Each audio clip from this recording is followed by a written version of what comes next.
ദൂരം മുംബൈയിലാണെങ്കിൽ ബാലചന്ദ്രൻ്റെ വീട്ടിൽ നിന്നും സ്റ്റാലിൻ്റെ മാളികയിലേക്ക് എത്തുകയാണ് അലീന എന്ന് കാണാനായിട്ട് കഴിയും.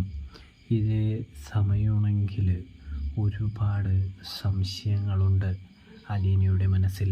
അച്ഛൻ പറയുന്നതെല്ലാം സത്യം തന്നെയാണോ, തന്നെ സ്വീകരിക്കുമോ എന്നുള്ള സത്യവും പേടിയൊക്കെയുണ്ട്.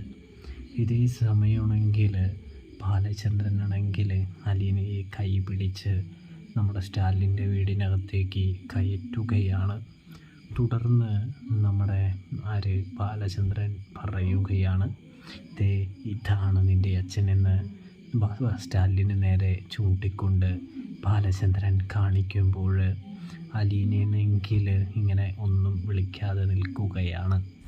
ഇതേ സമയം പപ്പ എന്ന് പറഞ്ഞുകൊണ്ട് അലീന ഇങ്ങനെ നിൽക്കുമ്പോൾ നമ്മുടെ സ്റ്റാലിനാണെങ്കിൽ മോളെ എന്ന് പറഞ്ഞുകൊണ്ട് അരൂത്തേക്ക് വരുന്നൊരു കാഴ്ച കാണാനായിട്ട് സാധിക്കും. ഒടുവിൽ ബാലചന്ദ്രൻ അലീനയെ സ്റ്റാലിൻ്റെ കരങ്ങളിൽ കൈയേൽപ്പിച്ചു കൊടുക്കുകയാണ് അലീനയുടെ എന്ന് കാണാനായിട്ട് സാധിക്കും. ഇതേ സമയമാണെങ്കിൽ അലീന സങ്കടമുണ്ട് സന്തോഷമുണ്ടെന്ന് കാണാം.